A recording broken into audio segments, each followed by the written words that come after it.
was actually the day they signed the accords under Obama. The agreements between the two countries, which are several, includes several mutual commitments. On the one hand, Cuba committed to take all possible measures, peaceful measures, to avoid Cubans from migrating in an irregular way through the sea to the United States. This is an agreement from 1994. The United States committed, since 1994, to grant Cubans a minimum of 20,000 visas every year. And Cuba in 2017 committed to accept flights to return Cubans that, once arriving in the United States and immediately rejected, could be repatriated back to Cuba. And that all worked quite well until the end of 2017, when the US government unilaterally decided to stop processing visas in Havana. If one were to look at the years 2017, 2018, and even the beginning of 2019, it was perhaps the period in which irregular migration was better managed between the two countries. Then COVID came, and we stopped the flights, all types of flights, commercial flights and repatriation flights. After we began our new flights, we have said that we remain committed to all our obligations within these agreements, including the return of migrants, but this needs to be done with an integral implementation of the agreements. As you said in your question, there was excitement at the time.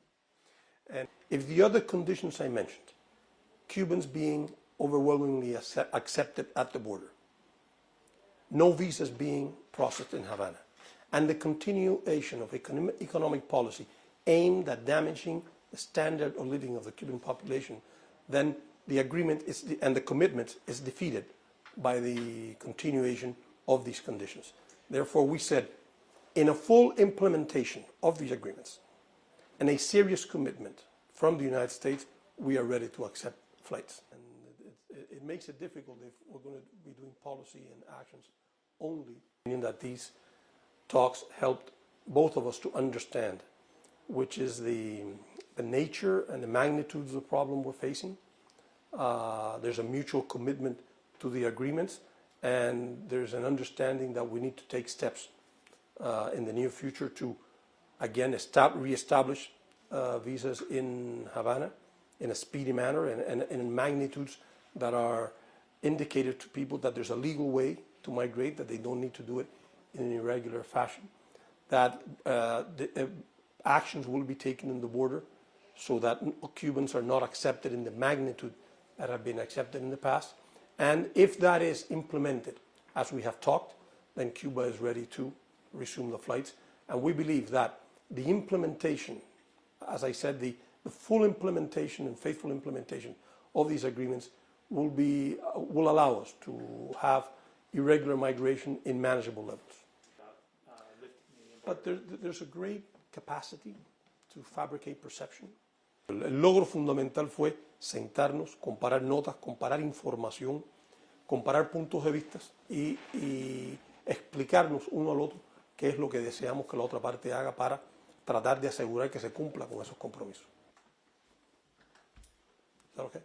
Nosotros entendemos la necesidad de Estados Unidos, apreciamos que la tienen, pero nosotros tenemos, con independencia de cuál sea la motivación de Estados Unidos, nosotros tenemos un interés real de que la migración entre los dos países sea regular, segura y ordenada.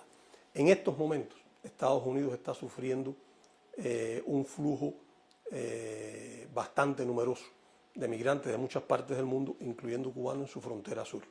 Pero nosotros estamos viendo que hay un peligro real de que pueda haber salidas descontroladas por el mar, como ya ha sucedido en otras ocasiones.